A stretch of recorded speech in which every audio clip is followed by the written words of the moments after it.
The year was 2157, and humanity had spread beyond Earth to establish colonies on Mars and Europa. The stars no longer seemed so distant, but they still held many secrets.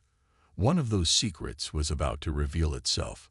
Commander Jack Phillips stood on the bridge of the UES Defiant, staring at the massive alien vessel that had appeared near Jupiter's orbit 3 days ago. His weathered face showed no emotion, but his mind raced with possibilities. "Commander, they're responding to our hail," said Lieutenant Olivia Mason, her fingers dancing across the communications panel. "Put them through," Phillips ordered. The view screen flickered to life, showing a humanoid figure with pale blue skin, large black eyes, and no visible ears. When it spoke, its mouth moved oddly out of sync with the translated words. "We are the Velikian Confederacy. We come in peace and wish to establish diplomatic relations with your species." 24 hours later, Phillips led a delegation to the neutral meeting point, an abandoned mining station in Jupiter's orbit. The Earth delegation included diplomats, scientists, and a small security team. Phillips had insisted on bringing Lieutenant Mason along, valuing her quick thinking. "I don't like this," Mason whispered as they waited in the station's main conference room. "Something feels off." Phillips nodded slightly. "Stay alert." The doors slid open, and the Velikian delegation entered. Their leader, who introduced himself as High Admiral Vel Norax, was taller than the others, with elaborate markings on his blue skin. "We welcome you, humans," Vel Norax said, bowing slightly. "This meeting marks a historic day for both our peoples." The diplomatic talks began smoothly.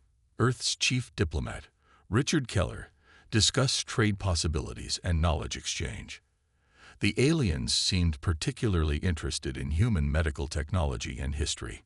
2 hours into the meeting, Mason noticed one of the Velikian guards touching his wrist device repeatedly. She caught Phillips' eye and made a subtle hand signal. The explosion came seconds later. The wall behind the Earth delegation blew inward.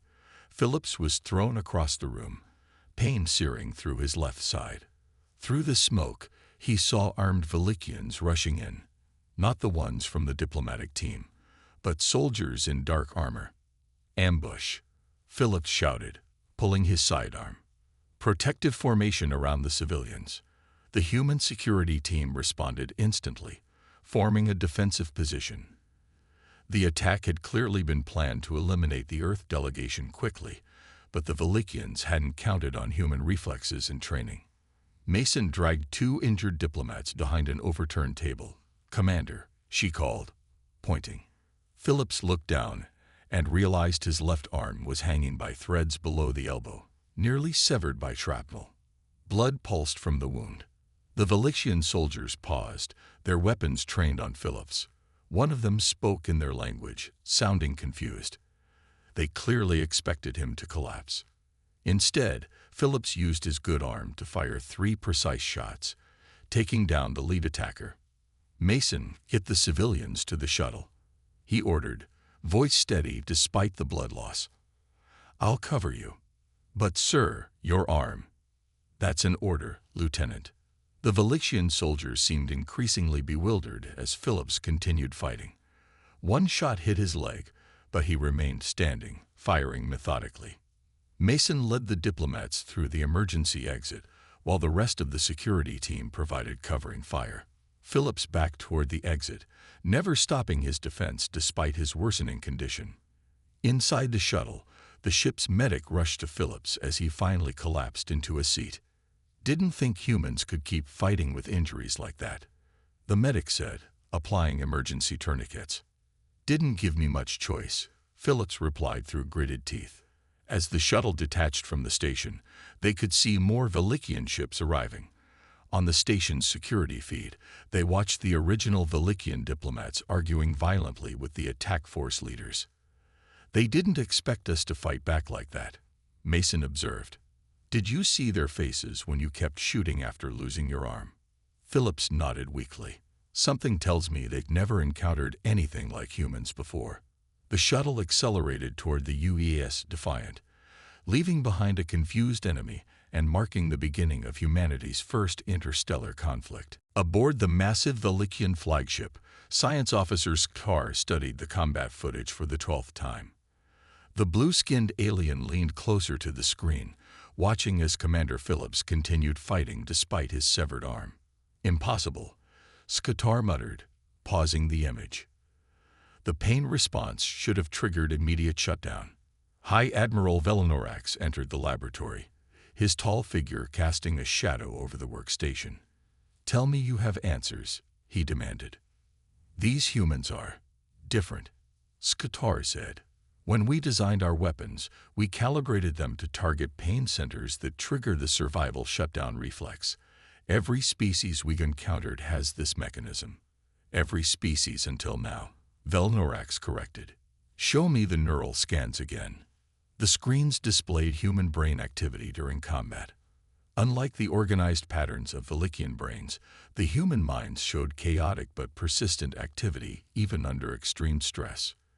"They have no off switch," Skatar said simply. "Their bodies don't shut down to preserve energy. They just keep going." Velnorax's expression darkened. "This complicates matters. The faction that attacked the peace delegation has put us in an impossible position. We must now face an enemy who doesn't know when to stop." Back on Earth, Commander Phillips sat in a military hospital, watching as doctors attached his new synthetic arm. The black and silver limb connected to his nervous system with a series of sharp, painful clicks. "How does it feel?" asked the doctor. Phillips flexed the mechanical fingers. "Strange, but I'll adapt." Lieutenant Mason entered the room, carrying a tablet. "Commander, you should be resting." "War doesn't wait for recovery time, Lieutenant," Phillips replied. "What's the situation?" "General Harris wants you back on duty as soon as possible." "And?" She hesitated. Intelligence analyst Diane Carter discovered something interesting in the Velikian communications we intercepted. Phillips raised an eyebrow. "Go on." "They're confused by us," Mason explained, showing him the translated messages. "Their weapons were designed to target neural pathways that cause most species to shut down when injured. They expected us to stop fighting." In the Pentagon War Room, Diane Carter presented her findings to General Frank Harris and the Joint Chiefs. Her red hair was pulled back tightly, her expression serious as she pointed to the translations on the screen. "The Velikians refer to a shutdown protocol in all their military tactics," she explained. "From what we can gather, all the species in their confederacy evolved with a biological off switch that activates during severe stress or injury." General Harris, a stocky man with gray hair and intense eyes, leaned forward. "And humans don't have this?" "No, sir," Carter replied. "We evolved on a predator-heavy planet where shutting down meant certain death. We developed adrenaline and shock responses instead, allowing us to keep fighting despite severe trauma." Harris stood up, pacing the room. "So what you're saying is that our biggest advantage in this conflict is our refusal to quit?" "Exactly, sir," Carter nodded. "They don't understand why their weapons aren't working as expected. They're designed to cause immediate surrender through pain." Harris smiled grimly. "Then we use this. I'm forming a special task force called Persistent Force. We need our toughest soldiers, the ones who don't know the meaning of surrender." 3 days later, Commander Phillips reported to the UES Defiant, his new synthetic arm fully operational. Lieutenant Mason met him at the airlock. "Welcome back, Commander," she said. "We've been assigned to Persistent Force. The Velikians have attacked 3 outer colonies in the past week." Phillips nodded, his face determined. "They're testing us, studying our responses. Intelligence says they're bringing in specialists to analyze human physiology." "Let them study," Phillips said, walking toward the bridge. "They'll learn that humanity has faced predators, diseases, and disasters that should have wiped us out a dozen times over. We're still here because we don't have an off switch." As the UES Defiant prepared to depart for the Mars colony, the first reports came in of a major Velikian force approaching Europa. The real war was about to begin, and humanity's greatest weapon would be the very thing the aliens found most baffling: their stubborn refusal to surrender. The Europa colony shook as another blast hit its protective dome. Marine Sergeant Alan Ramirez wiped blood from his eyes and checked his weapon. 3 hours of continuous attack, and the Velikians showed no signs of stopping. "Hold the line," Ramirez shouted to his squad. "They're testing our defenses." The Velikians had launched simultaneous attacks on all outer human settlements. Their strategy was clear. They wanted to study human response patterns before committing to a full invasion. Ramirez touched the wound on his side where a piece of shrapnel had torn through his armor. The medic had patched him up quickly, but the pain was intense. It didn't matter. The civilians behind them were counting on their protection. "Sergeant, they're breaking through Sector 4, called Private Melissa Jones, her young face streaked with dirt and determination." Ramirez nodded. "Second squad with me." He moved without hesitation, ignoring the burning pain in his side. The Velikians had breached a small section of the outer defense perimeter. As Ramirez's team arrived, they found the alien soldiers examining fallen humans with strange scanning devices. "They're studying us instead of pressing their advantage," Jones whispered. "Not for long," Ramirez replied, raising his rifle. The firefight was brutal but quick. The Velikians seemed shocked when Ramirez continued advancing despite taking another hit to his shoulder. Their confusion gave the humans a critical advantage. Back on Earth, Dr. Katie Powell stood in front of a holographic display of Velikian biology. As one of Earth's leading xenobiologists, she had been working nonstop since the first contact. "I think I understand their shutdown mechanism," she explained to General Harris. "The Velikians evolved on planets with few predators. Their bodies developed an energy conservation response. When severely injured, they enter a state similar to hibernation." "A survival adaptation," Harris noted. "Exactly," Powell nodded. "But it's become a disadvantage in warfare. They literally can't comprehend how humans keep fighting when injured. Their entire military doctrine is built around targeting pain centers to trigger surrender." In orbit around Mars, the UES Defiant prepared for battle. Commander Phillips studied the tactical display as Lieutenant Mason coordinated defense plans with the colony below. "They're deploying a new type of weapon," Mason reported, looking up from her console. "Intelligence suggests it's designed specifically to target human pain receptors." Phillips nodded grimly. "They're adapting. They realize their standard approach isn't working." "Will it work?" Mason asked quietly. "It'll hurt like hell," Phillips replied, "but pain has never stopped humans before." The Velikian fleet arrived hours later. Their new weapons fired concentrated energy beams that triggered intense pain in human nervous systems. Across the defense line, soldiers screamed in agony but refused to abandon their posts. "Adjust tactics," Phillips ordered through gritted teeth as a glancing hit from the new weapon sent fire through his nerves. "They expect us to collapse. Let's show them what humans do instead." The UES Defiant executed a daring maneuver, diving straight into the heart of the Velikian formation. The aliens, expecting the humans to retreat under their pain weapons, were unprepared for the aggressive counterattack. On the Velikian command ship, High Admiral Velnorax watched in disbelief. "How are they still fighting?" he demanded. "The pain inductors should have disabled them completely." Science Officer Skatar shook his head. "It's astonishing. They're not just enduring the pain. They're using it, channeling it into aggression." Velnorax stared at the battle displays. "These humans, they don't have the shutdown response at all. It's as if evolution forgot to install it. Or perhaps," Skatar suggested quietly, "their evolution took a different path because of their planet's dangers. Their ancestors survived by fighting through pain, not surrendering to it." As the battle for Mars continued, the human defenders suffered greatly but refused to yield. Reports from Europa showed similar results. Despite significant casualties, Sergeant Ramirez and his Marines had repelled the Velikian forces. Across the solar system, humanity was discovering its greatest strength in the face of alien technology. the simple, stubborn refusal to stop fighting. Earth's military training centers had never been busier. In facilities across the planet, soldiers trained in new programs focused on endurance and pain tolerance. After the successful defenses of Mars and Europa, humanity was preparing to take the next step. Commander Phillips watched a group of recruits run through a simulation of Velikian combat tactics. His synthetic arm gleamed under the harsh lights as he made notes on a tablet. "They're improving," Lieutenant Mason said, walking up beside him. "The new training protocols are working." Phillips nodded. "We're turning their advantage into our strength. How's the research coming?" Mason smiled. "Dr. Powell has made a breakthrough. She wants to meet us in her lab."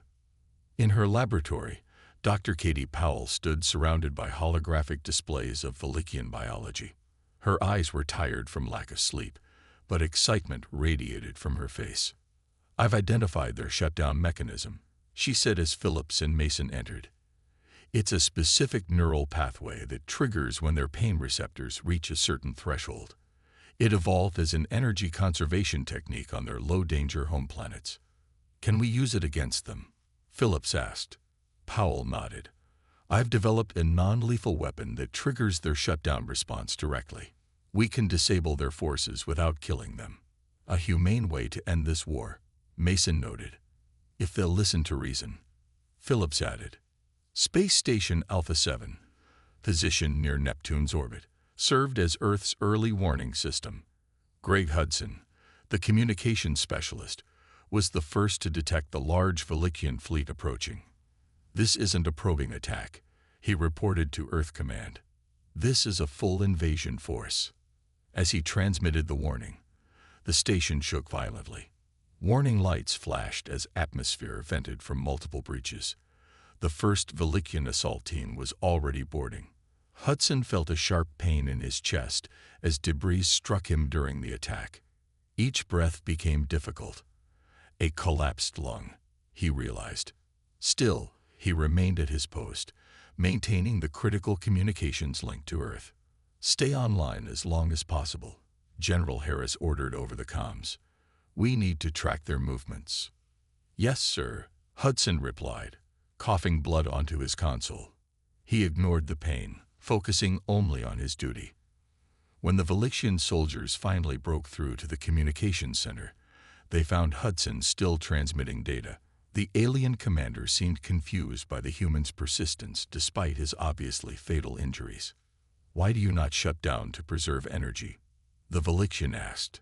Hudson managed a pained smile.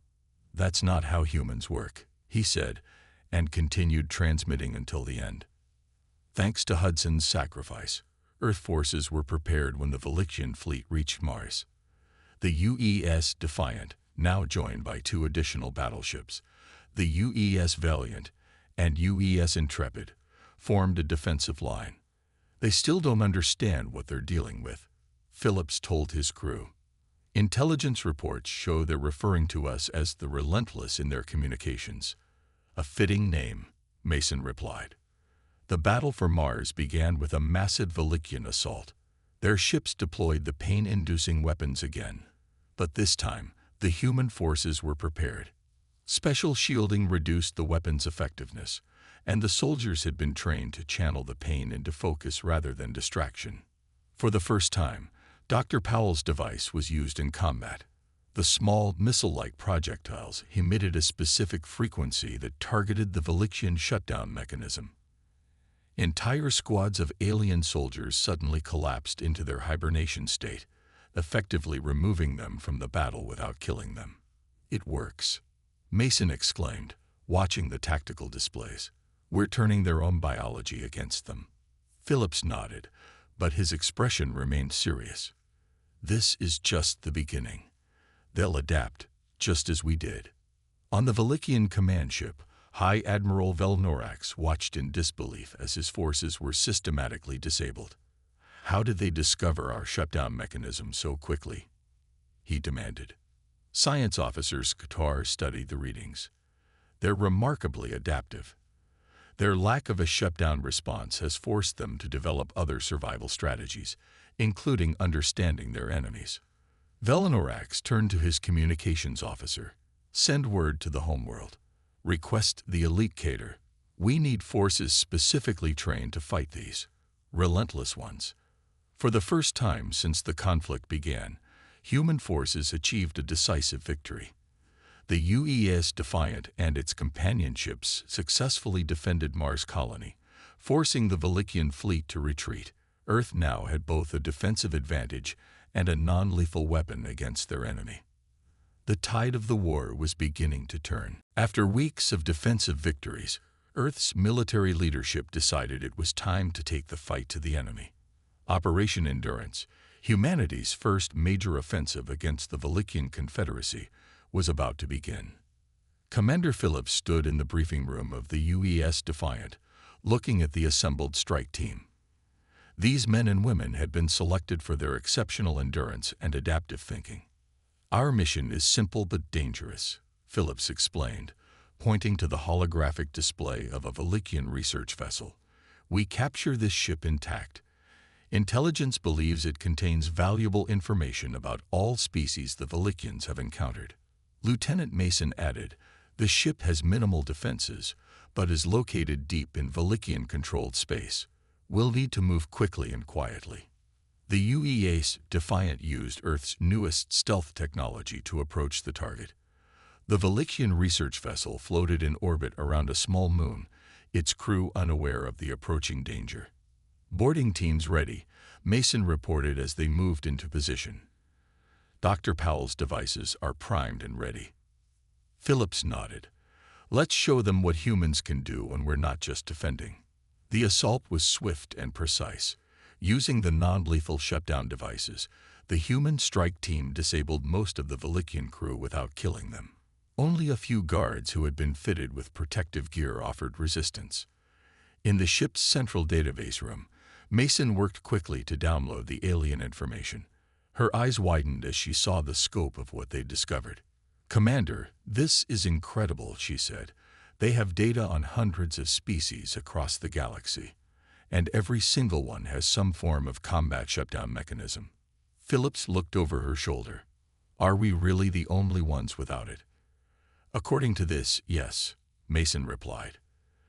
They classify species by their response to danger. We're the first they've encountered in the persistent category. Before they could download all the data, alarms blared throughout the ship. A Velikian battle cruiser had detected them and was moving to intercept. Time to go, Phillips ordered. Did you get enough? Mason nodded, removing the data crystal. More than enough. As they fought their way back to the extraction point, they encountered heavier resistance. The Velikians had adapted to the shutdown devices by modifying their armor to block the signal. Despite this, the human team continued to push forward. Even when wounded, they refused to slow down, confounding the Velikian defenders who still couldn't comprehend humans' persistent combat nature. Back on Earth, Dr. Powell's team successfully deployed the shutdown devices on a larger scale. During a major Velikian assault on the Luna colony, entire squadrons of enemy troops suddenly collapsed into hibernation states. It's working perfectly, General Harris said, watching the tactical displays in the command center. We're turning their own biology against them. But the victory celebration was short-lived. A Velikian infiltrator had somehow bypassed security and launched an attack directly on the command center. In the chaos, General Harris was severely wounded by an energy weapon that burned through his chest. The security team quickly neutralized the attacker, but the damage was done. Medical teams rushed to stabilize the general. Sir, you need immediate surgery, the chief medical officer insisted. Harris, despite the severe burns across his chest, waved away the concern. Patch me up here. I'm not leaving my post during an active operation. The doctor looked shocked. Sir, with respect, that's impossible. The wound is not going to stop me, Harris interrupted, his voice strained but determined. The Velikians expect me to shut down and remove myself from the battle. I will not give them that satisfaction. True to his word, Harris continued directing operations from a medical bed wheeled into the command center. The attending physicians exchanged worried glances, but knew better than to argue further. When the captured Velikian infiltrator regained consciousness, he was brought before Harris for questioning. The alien's eyes widened at the sight of the general, still actively commanding despite injuries that should have triggered any reasonable being's shutdown response. "How are you still functioning?" the Velikian asked, genuine confusion in his voice. Harris managed a pained smile. "That's the question your entire species keeps asking. The answer is simple. Humans don't have an off switch." Meanwhile, aboard the UES Defiant, Phillips and Mason returned with their valuable intelligence. The data they captured would provide unprecedented insight into Velikian tactics, biology, and weaknesses. "We're entering a new phase of this war," Phillips told his crew. "For the first time, we have the advantage." Little did they know that the Velikians were already adapting.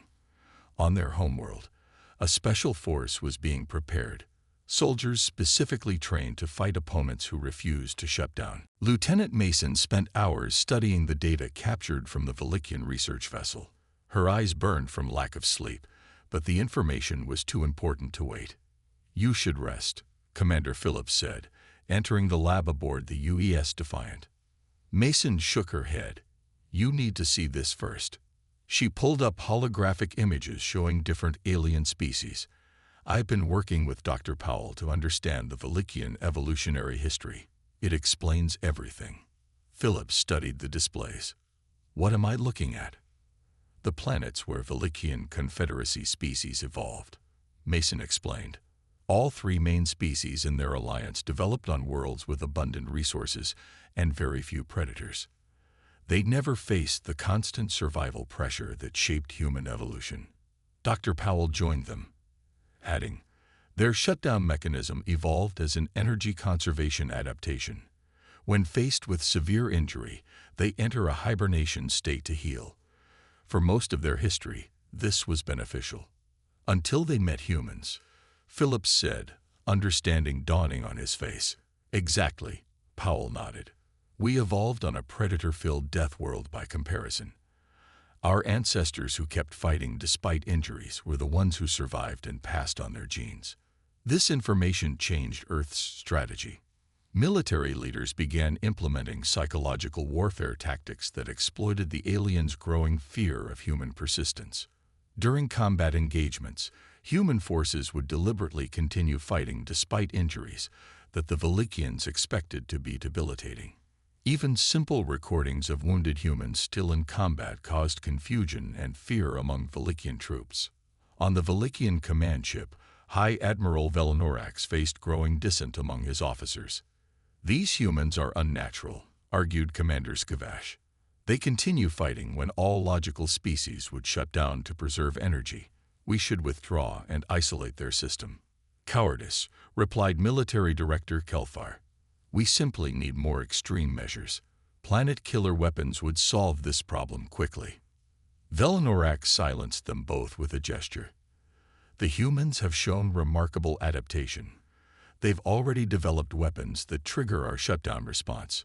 If we escalate to planet killers, they will retaliate in kind."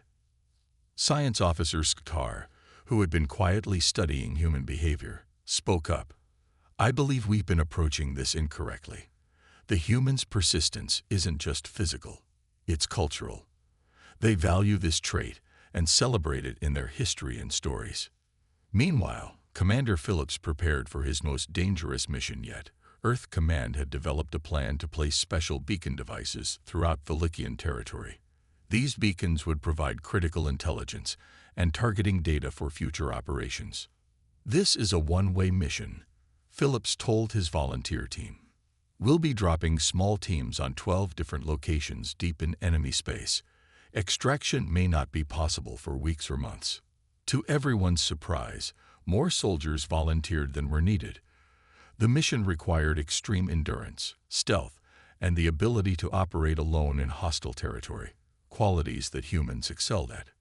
Phillips led the most critical team himself, targeting a location near the Velikian Central Command. For 3 weeks, his small unit moved through enemy territory, surviving on minimal supplies while avoiding patrols. They placed beacons on key installations, gathered intelligence, and mapped weaknesses in the Velikian defense network. Despite several close calls and injuries, including a laser burn that nearly took Philip's remaining organic arm, the team completed their objectives. When they finally made contact with an extraction vessel, the Velikian intelligence officers who intercepted their communications were baffled. "They've been behind our lines for 23 days, one reported to Velinorax, without resupply or medical attention. How is this possible?" Velinorax studied the human capabilities with growing concern. "They don't just ignore pain during battle, they endure hardship indefinitely. It defies everything we understand about intelligent species," Skatar said. "All other races we've encountered prioritize self-preservation and energy conservation. These humans prioritize mission completion above their own survival," Velinorax observed. "That makes them dangerous in ways we never anticipated." When Phillips and his team finally returned to Earth space, thin and exhausted but successful, they reinforced the growing Velikian belief that humans possessed almost supernatural endurance. What the aliens couldn't understand was that this trait wasn't exceptional among humans. It was standard. As Earth prepared for the next phase of the war, the psychological advantage was clear. The Velikians feared what they couldn't comprehend, a species that simply refused to stop fighting. The war had reached a turning point. With the intelligence gathered from Philip's beacon mission, Earth forces scored several significant victories against the Velikians. The aliens were retreating across multiple fronts, their confidence shaken by humans' relentless combat ability. But the Velikian High Command had one final desperate strategy. Military Director Kelthar had convinced High Admiral Velnorax to deploy their most powerful weapons. "The humans leave us no choice," Kelthar argued. "They refuse to follow the natural order of combat. We must use the planet killers." A massive Velikian battleship appeared in orbit around Europa. Its main weapon, capable of cracking a moon in half, powered up slowly. The message they broadcast was simple: surrender Earth's colonies or watch Europa be destroyed. On the UES Defiant, Commander Phillips received the transmission with a grim expression. "They're escalating beyond conventional warfare," he told his officers. "Begin evacuating Europa immediately." Lieutenant Mason studied the tactical displays. "That ship is heavily defended. A direct assault would be suicide." "Then we don't assault it directly," Phillips replied. "We need a small team to infiltrate the command ship and disable the weapon from inside." Mason nodded slowly. "A stealth approach. It could work, but whoever goes would likely not come back." "I'll lead the team," Phillips said without hesitation. Mason shook her head. "With respect, Commander, you're needed to coordinate the fleet defense. I should go." After brief consideration, Phillips agreed. Mason had the technical skills needed to disable the weapon, and her smaller team would have a better chance of infiltration undetected. As Europa's civilian population evacuated under constant Velikian harassment, Mason prepared her small team. They would use a modified shuttle with experimental stealth technology to approach the Velikian flagship. Dr. Powell met with Mason before the mission. "I've improved the shutdown device," she explained, handing Mason a small cylindrical object. "This version can affect Velikians at a much greater distance. One activation should disable most of the command crew." The mission launched during a massive space battle. Earth forces engaged the Velikian fleet in a desperate attempt to buy time for both the evacuation and Mason's infiltration team. The chaos of battle provided perfect cover as the stealth shuttle approached the massive enemy flagship. "We're in position," Mason reported as they reached the outer hull. "Beginning docking procedure." Using specialized cutting tools, the team created an entry point and slipped inside the Velikian ship. They moved silently through maintenance tunnels, avoiding patrols when possible and using Powell's device when necessary. But their luck didn't last. As they approached the central weapons control, they triggered an alarm system they hadn't detected. "We've been compromised," Mason told her team as Galician security forces converged on their position. "Hold them off while I reach the control room." The firefight was brutal. Two of Mason's team fell immediately to concentrated enemy fire. The rest formed a defensive position, fighting with the determined persistence that had become humanity's trademark. Mason pressed forward, taking a severe hit to her leg from a Galician energy weapon. The pain was blinding, but she continued, dragging herself toward the control room. A Galician officer blocked her path, aiming his weapon directly at her chest. "Why do you continue?" he asked, genuine confusion in his voice. "Your body should shut down to conserve energy." "That's not how humans work," Mason replied through gritted teeth. She activated Powell's device, and the Galician collapsed instantly into hibernation.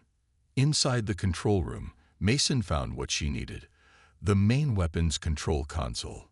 Despite her worsening condition, she methodically disabled the targeting systems and planted explosive charges on the power conduits. As she worked, High Admiral Velnorax himself entered the room, surrounded by guards wearing protective gear against the shutdown device. "Impressive," he said, studying Mason's blood-soaked uniform and the determination on her face. "Even now, fatally wounded, you continue your mission." Mason smiled weakly. "We don't know when to quit. It's our greatest strength." Velnorax approached slowly. "I have studied your species extensively. Your persistence defies all logical evolution. Yet here you are, proving its effectiveness." Instead of ordering his guards to kill her, Velnorax did something unexpected. He dismissed them and faced Mason alone. "I believe this conflict has gone far enough," he said. "Your species has demonstrated a quality we have never encountered. Perhaps it is time we learned from each other rather than destroying one another." Mason, fighting to remain conscious, saw an opportunity that weapons could not provide: a chance for peace. News of Mason's encounter with High Admiral Velnorax spread quickly. After the Galician flagship withdrew without firing its planet-killer weapon, both sides maintained an uneasy standoff. For the first time since the conflict began, communication channels opened between human and Galician leadership. Commander Phillips paced the bridge of the UES Defiant. "I still don't trust them. This could be a trick." Mason, now recovering in the ship's medical bay, shook her head. "You didn't see his eyes, Commander. Velnorax genuinely wants to understand us. He sees something valuable in our persistence." General Harris, joining via secure video link from Earth, looked thoughtful. His chest still bandaged from the assassination attempt, he'd refused to step down from command. Maybe our stubbornness finally got through to them. 3 days later, a formal meeting was arranged on a neutral space station. Phillips coordinated a multi-pronged defense plan, positioning Earth's fleet to attack if the peace talks were another Galician trap. "All ships in position," Phillips reported. "If they try anything, we hit them from all sides." Dr. Powell joined the diplomatic team, bringing crucial research on both species' evolutionary paths. "This conflict began because of biological misunderstandings," she explained. "Perhaps understanding each other's evolution is the path to peace." The meeting began tense. Earth's representatives still bore wounds from previous battles. The Galician delegation seemed uncomfortable with humans' casual disregard for their injuries. High Admiral Velnorax spoke first. "My people have fought many species across the galaxy. All share the logical shutdown response when severely damaged. All except humans." He paused, looking at the bandaged Earth delegates. "At first, we thought this a defect. Now I see it differently." General Harris leaned forward. "We don't quit. It's who we are." "Indeed," Velnorax nodded. "Your species' persistence is remarkable. You fight beyond reasonable limits. You continue despite pain that would shut down any logical being." Dr. Powell activated a holographic display showing both species' evolutionary tracks. "Our worlds shaped us differently," she explained. "Your species evolved on planets with few predators, where energy conservation was crucial for survival. Shutting down when injured made perfect sense. While humans, Mason added, evolved on a predator-filled world where shutting down meant certain death. Those who kept fighting despite injuries survived and passed on their genes. Understanding dawned on Velikian faces. Science officer Sktor stepped forward. Two different evolutionary paths, each successful in its own environment. Phillips remained skeptical. This doesn't erase the attacks on our colonies. No, Velnorax agreed. That responsibility is ours. The faction that attacked your delegation acted without approval, but we continue the conflict based on assumptions about your species that were incorrect. The peace talks lasted 3 days. Both sides shared knowledge of their biology, culture, and history. The Velikians officially classified humanity as a persistent class civilization, one of only a few known in the galaxy. When the final peace accord was signed, it included provisions for cultural exchange. The Velikians were fascinated by human endurance training, while humans studied Velikian efficiency techniques. 1 month later, Commander Phillips stood on the observation deck of the UES Defiant, watching as human and Velikian ships performed joint exercises. His synthetic arm had been upgraded with Velikian technology, and he had to admit it worked better than before. Lieutenant Mason joined him, fully recovered from her injuries. "Still don't trust them?" she asked with a small smile. Phillips shrugged. "Old habits. But I'm getting there." He gestured toward the alien ships. "They learn quickly. Their combat training now includes scenarios where shutting down isn't an option. And our scientists are studying their energy conservation techniques," Mason added. "Turns out there are advantages to both approaches." On Earth, at the newly established Interspecies Academy, Dr. Powell led a class of human and Velikian students. "The conflict between our species began because of biological differences we didn't understand," she explained. "The Velikian shutdown response and human persistence both evolved as survival adaptations. Neither is wrong, just different." A young Velikian raised a hand. "But humans really have no off switch during combat. It still seems impossible." General Harris, now serving as the Academy's strategic advisor, laughed as he entered the classroom. "That's the thing about humans, young one. When everyone else gives up, we're just getting started." As human and Velikian civilizations began their cautious partnership, the story spread throughout the galaxy. Other species learned an important lesson. When fighting humans, don't expect them to know when they're beaten, because humans don't have a goddamn off switch. "No," Velnorax agreed. "That responsibility is ours. The faction that attacked your delegation acted without approval, but we continue the conflict based on assumptions about your species that were incorrect." The peace talks lasted 3 days. Both sides shared knowledge of their biology, culture, and history. The Velikians officially classified humanity as a persistent class civilization, one of only a few known in the galaxy. When the final peace accord was signed, it included provisions for cultural exchange. The Velikians were fascinated by human endurance training, while humans studied Velikian efficiency techniques.